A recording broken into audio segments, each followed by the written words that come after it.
Native plants are important because they are the plants that were here before colonization, and they're the ones that have co-evolved with our insects.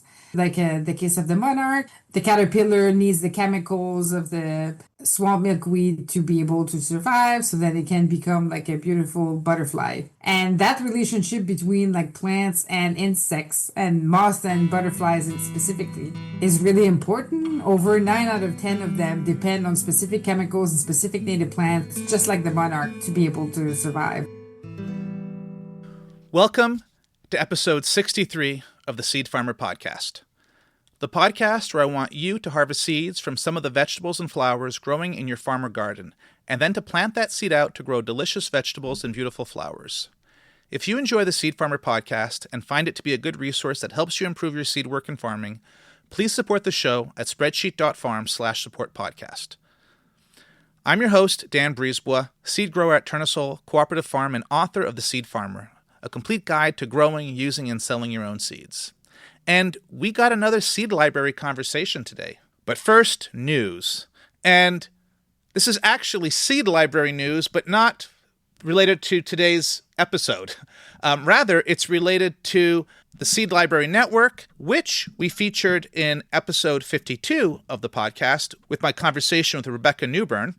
In their Cool Beans newsletter, I've seen that the next Seed Library Conference session is on May 16th. It's called Sustaining a Seed Library. Here's what it says about the event. What comes next after the Seed Library is established? How do we keep the collection strong year after year? How do we engage volunteers in meaningful ways? How do we encourage more people to grow and donate locally adapted seeds? If you're interested in this, then sign up with the link below. So that's on May 16th. Let me take a moment to remind you about my Harvest System Design course. This is a short 1.5-hour course that I recorded a few years ago that covers all the stuff related to having a coherent, cohesive harvest system on your farm, specifically aiming at market growers, vegetable growers, cut flower growers. This does apply to seed harvest, but it's a little bit tangential. It's more aimed at vegetable and cut flowers. If you want to register for the course, there's a link in the show notes. And now let's get into today's conversation. Mélanie Ouellette is this episode's guest. Mélanie Ouellette runs the Ottawa Wildflower Seed Library from her home in Orleans, Ontario. This project all began when she asked, what's preventing people from growing native plants in our region? In this episode, Mélanie shares the logistics of how the Ottawa Wildflower Seed Library works, how hundreds of volunteers harvest the seeds, pack seeds, fulfill orders, and attend events to distribute the seeds to gardeners. We talk about the importance of genetic diversity, the difference between straight species and cultivars, and the importance of reciprocity and community stewardship. In the deep dive, Mélanie and I focus on growing swamp milkweed for seed. We explore how it is a host plant for monarch butterflies, the technical nuances of harvesting and cleaning milkweed's fluffy seeds, and the importance of cold, moist stratification to ensure successful germination. Enjoy the conversation.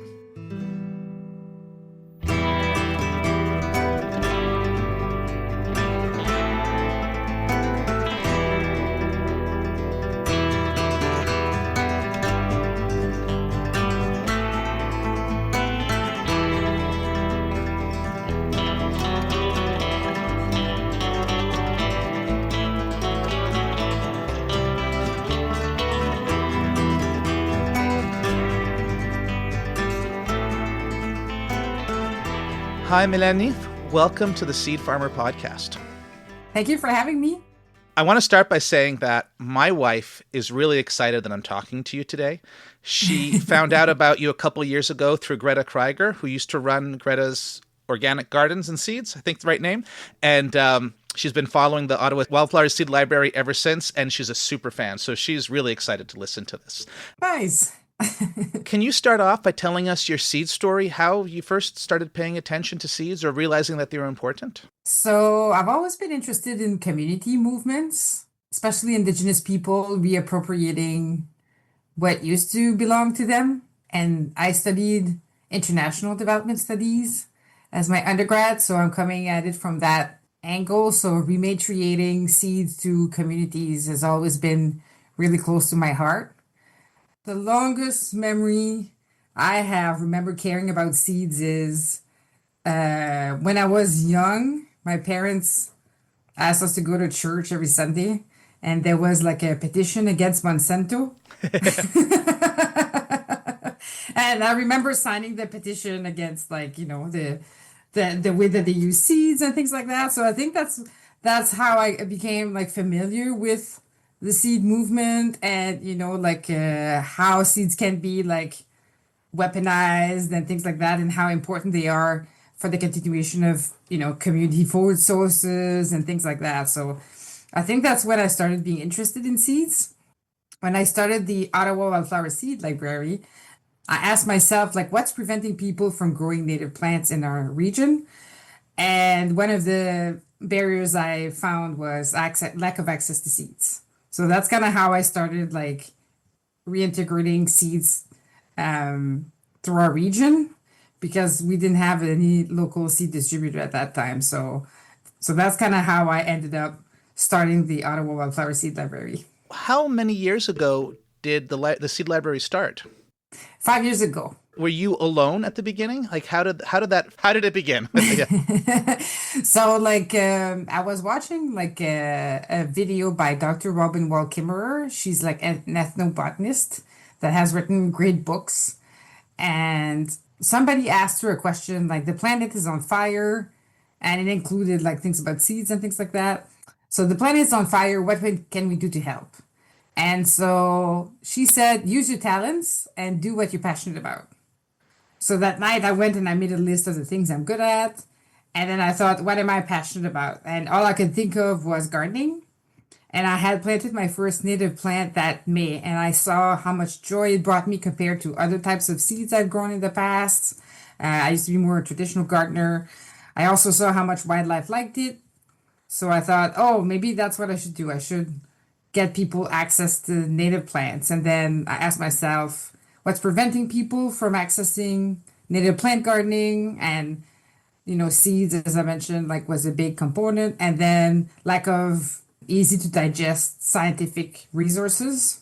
So, things that people like you and I that are not biologists can just pick up and, read through and understand. So that's how we got started on social media and on our website. And was it just you doing that initially, or did you do it with friends? At the beginning, it was me because it was during the pandemic. Mm-hmm. So I couldn't really interact with many people. I had a few seed donors that believed in the project.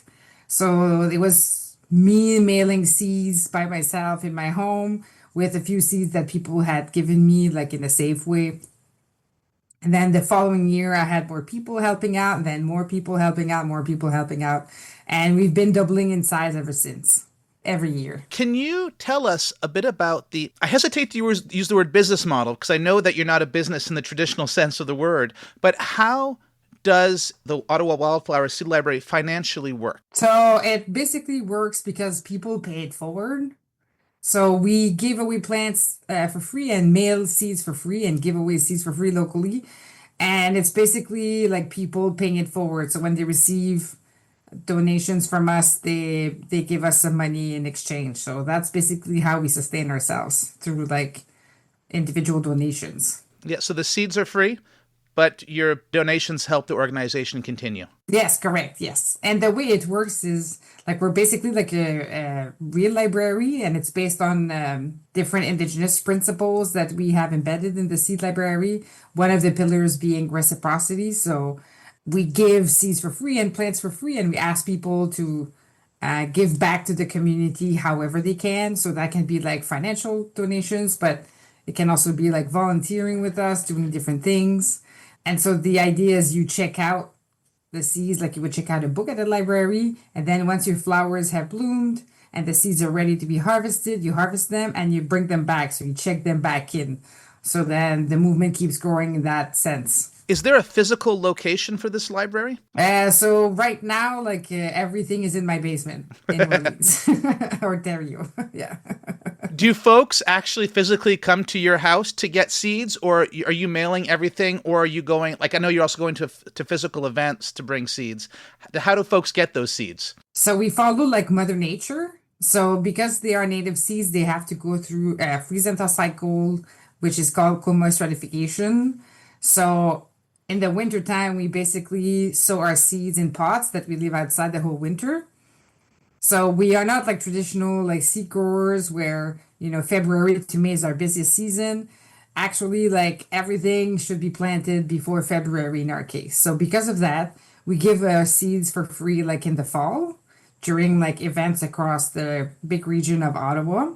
And then we mail them for free again throughout Ontario, Quebec, New Brunswick, and Nova Scotia in December and January. And those provinces that you mentioned, is that the geographic region that is appropriate for these wildflowers? Yes, we share many plants together, so that's why we mail to them. And also because some of these regions, like in Nova Scotia and New Brunswick, don't have local seed growers, so we're trying also to help them with that. In Canada, and I know some of my listeners are all over the world, but in Canada we have these events through the winter called Seedy Saturdays, where I guess vegetable seed companies and flower seed companies will show up and sell seeds, and we go to a number of them. I've talked about them on different podcasts, but I've definitely seen your booths at Seedy Saturdays all over the place, and it's really lovely. They tend to be homemade envelopes filled up with seeds and being distributed to folks who are really excited to participate in this. Yes, correct. So all of our envelopes are made with recycled paper, and we make them in the spring to be ready for the fall.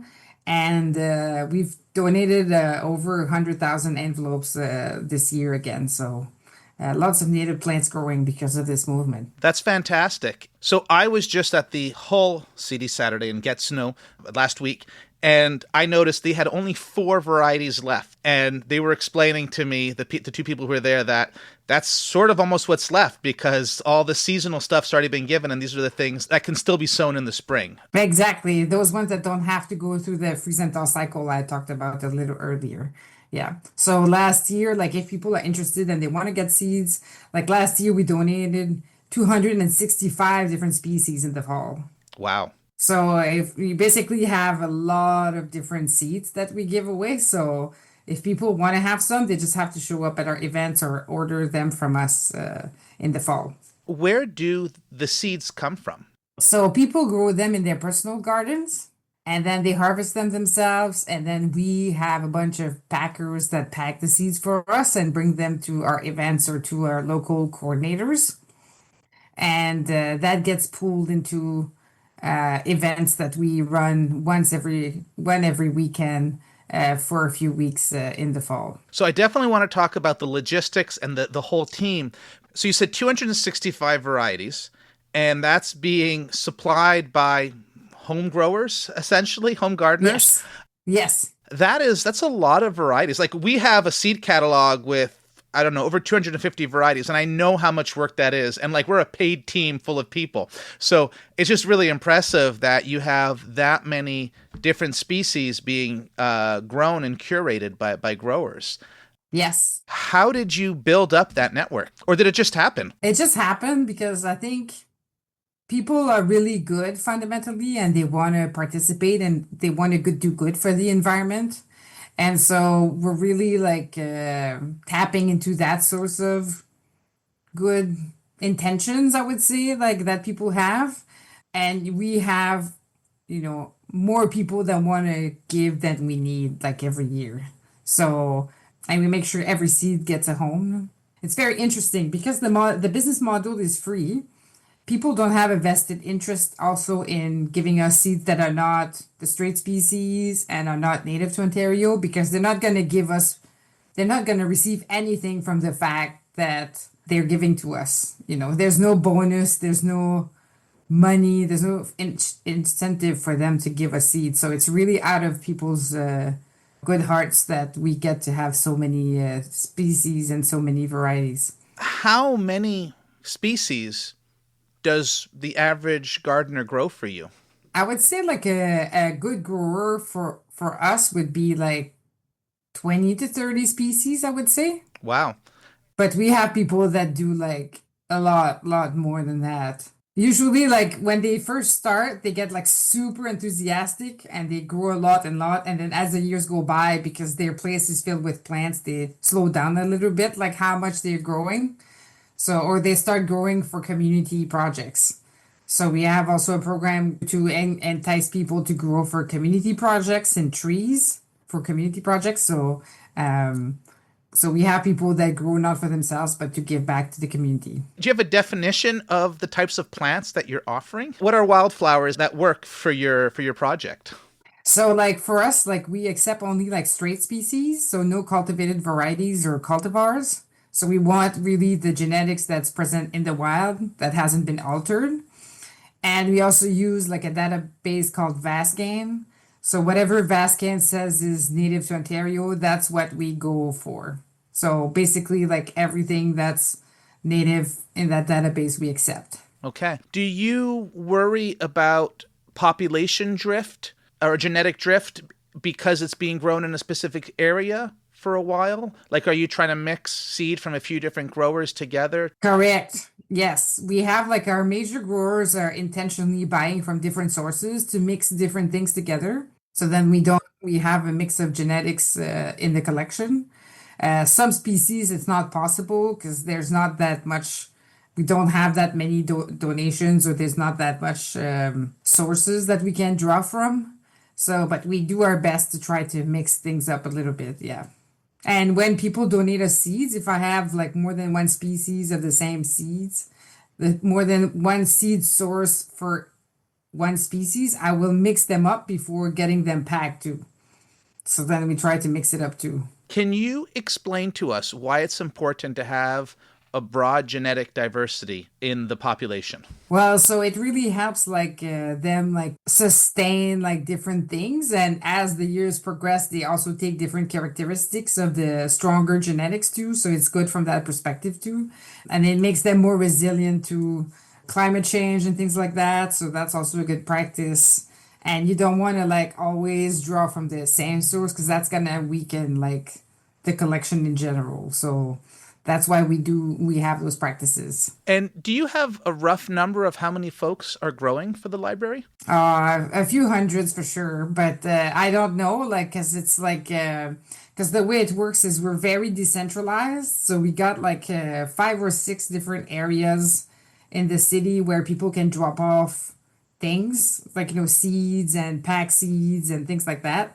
And so I personally don't interact with everybody that donates or packs for us, so it's very hard to tell. What are these areas that people drop seeds off at? So we have like somebody in Alta Vista, Barhaven, Nepean, Orleans, and Canada. So we're basically covering the whole city. So if you live like in the East End, then you can come at my home and then drop your stuff here.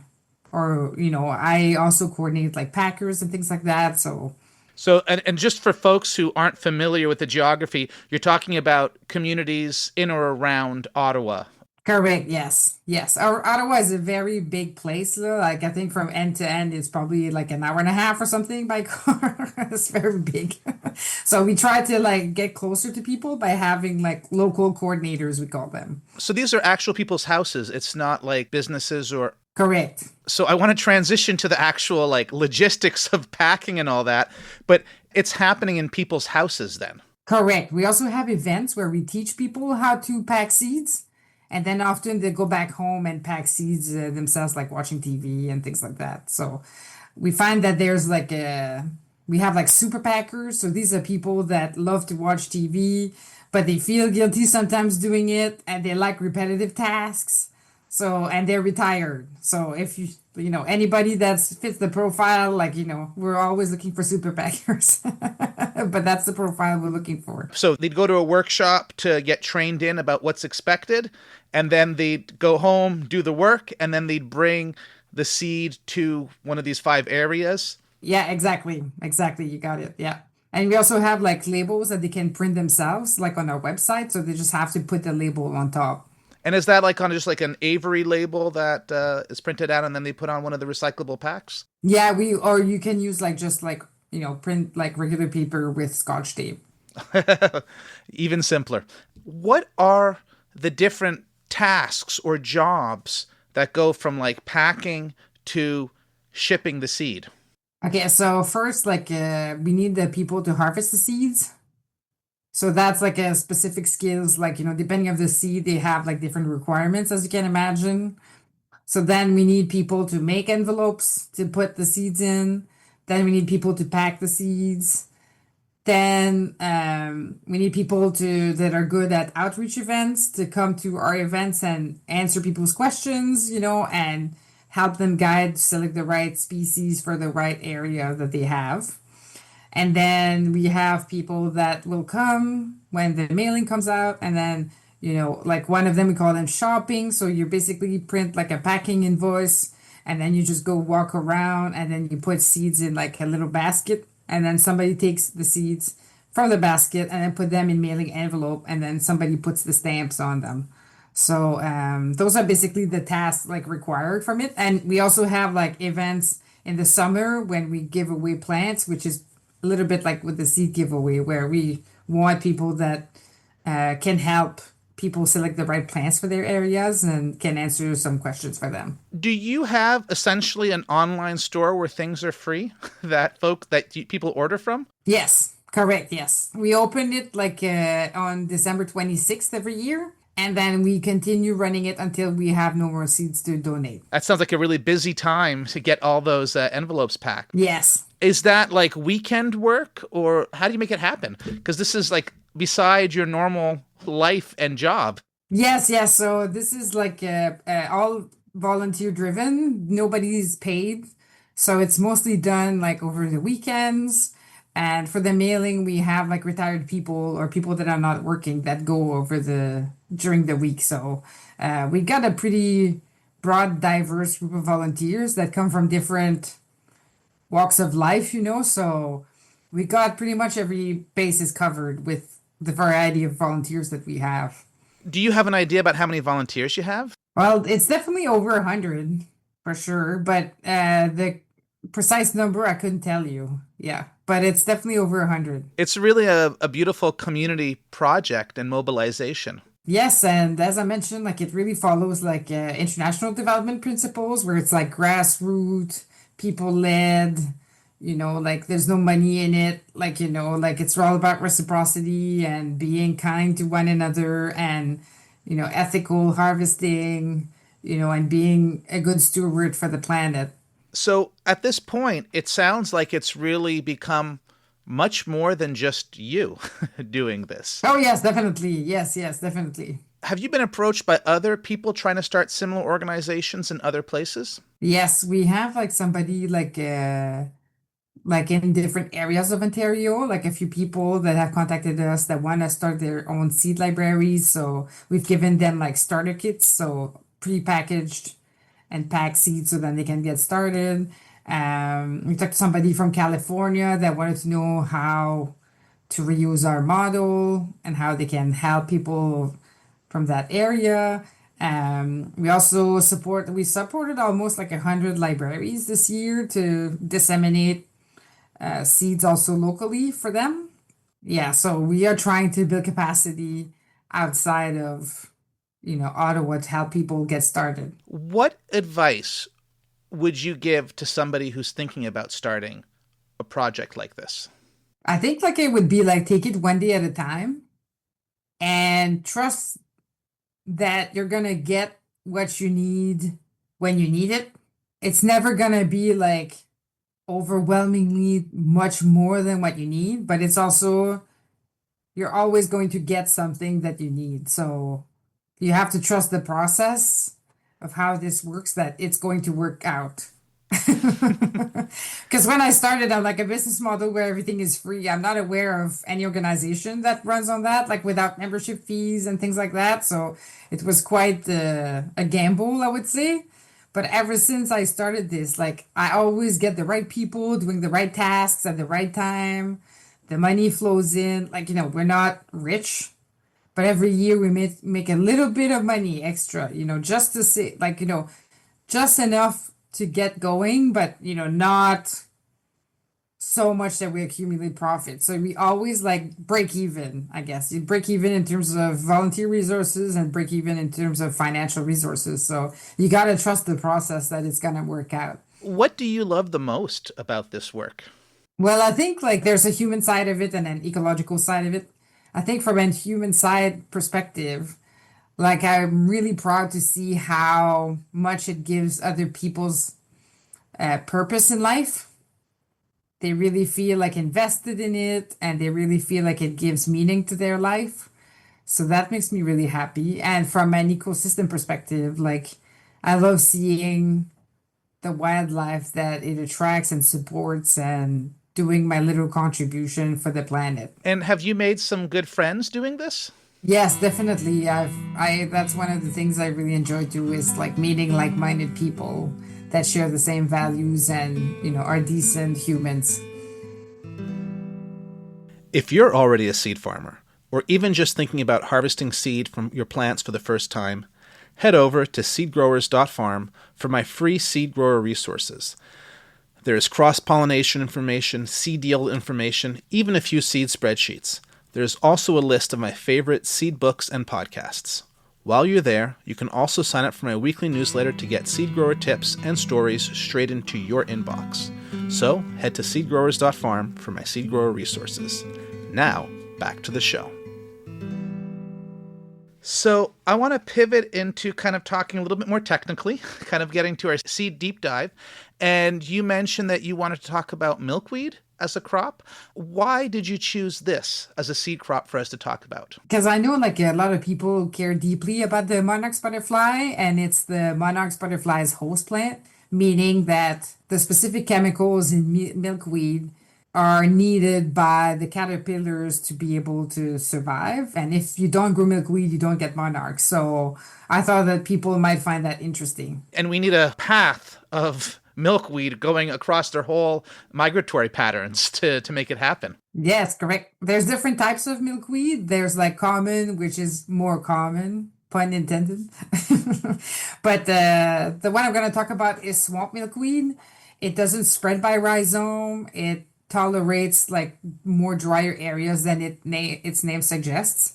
And it's really beautiful. I really like it. So I'm choosing swamp milkweed. So if you wanted to get a swamp milkweed patch established at your house, what would you do? So you go in the fall and you harvest like they come in pods, and the pods are full of like fluffy stuff, and the seed is kind of attached to the fluffy stuff.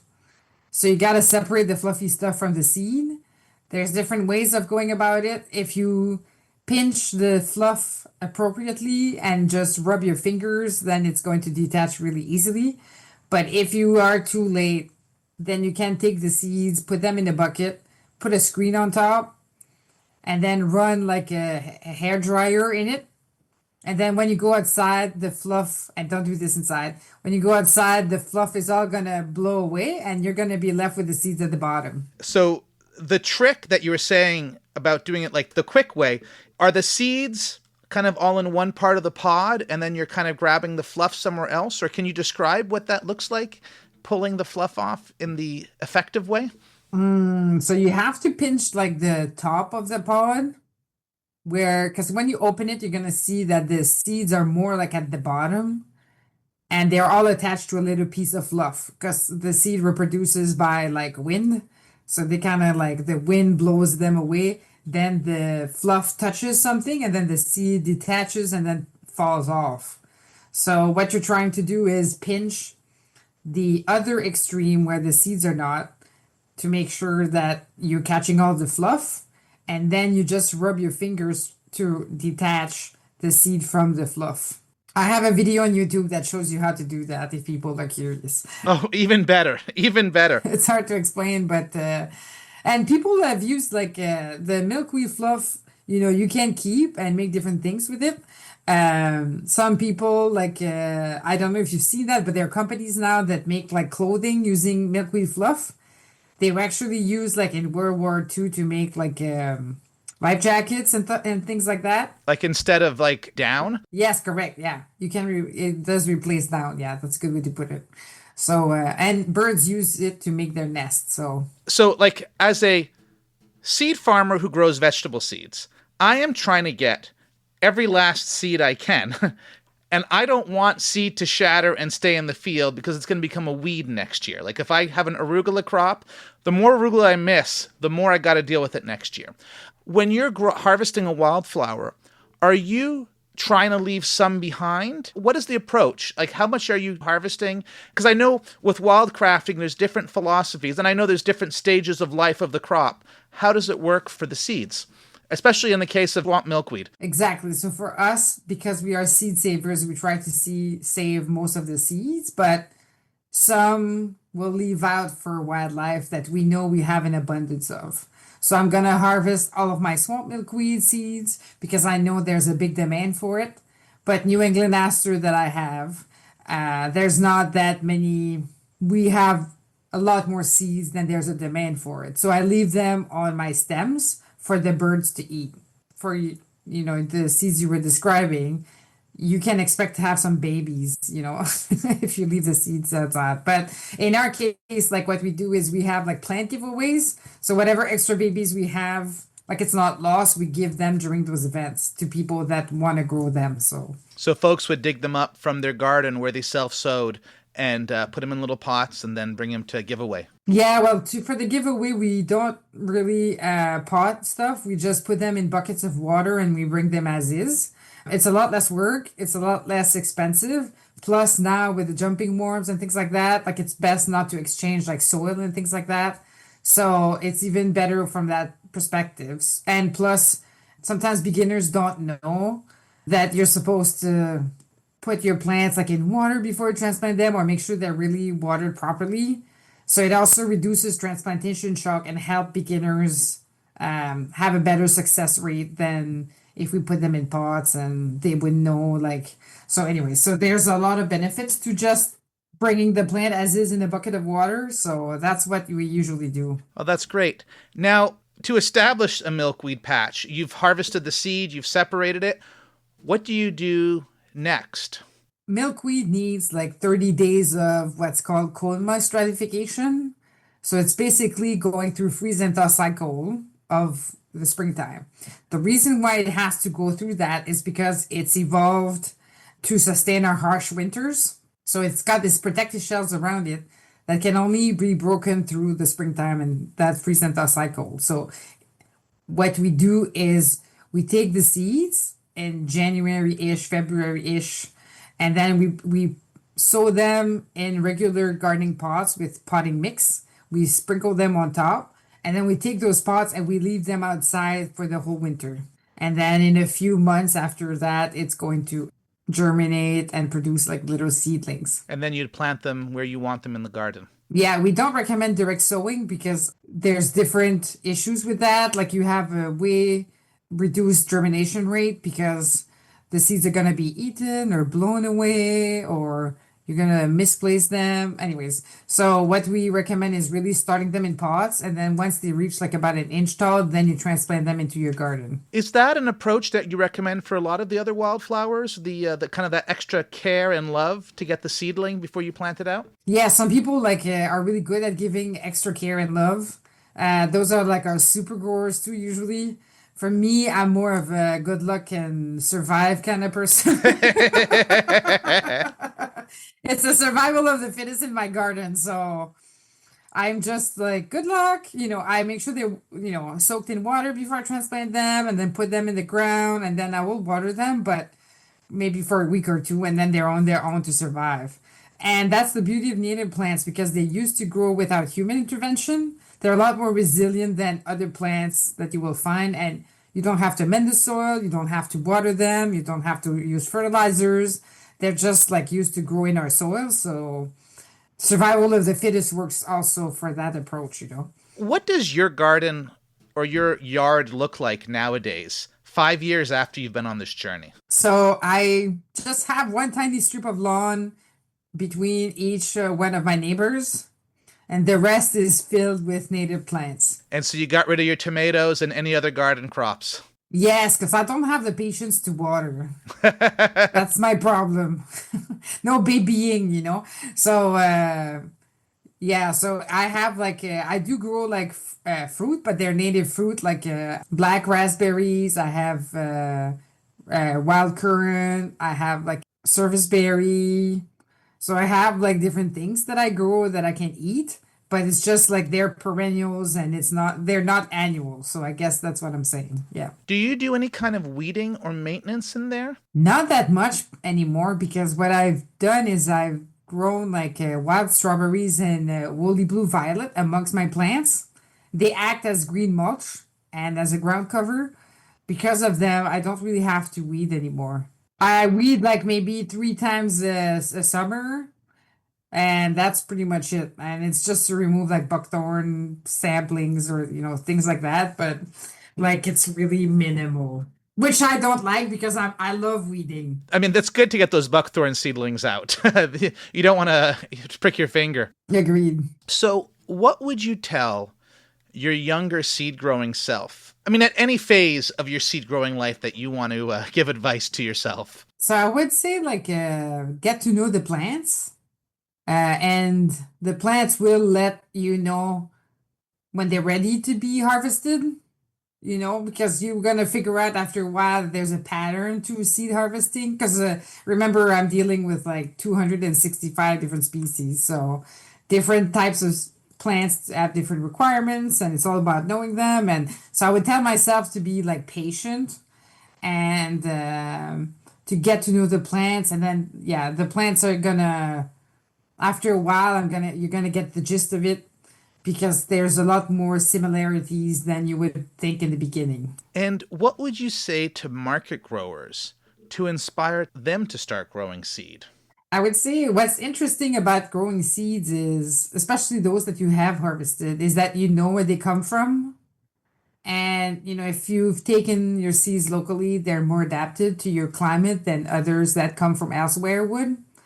So it's really good to grow local seeds for that purpose. Well, it usually is cheaper, but you got to put in a little bit more labor. I find also like what's nice about growing seeds is, especially of perennials, is that the smaller they are when you transplant them in your garden, the less you disturb the soil. And good soil is not really disturbed, as you know. So it's best to make a little hole for a little plant than a big hole for a big plant, because you disturb the soil less. So that's another reason for it. I would say it's fun too. Like it's fun to start seeds. I should have started with that, but it's fun to grow seeds from scratch and see the result of your efforts.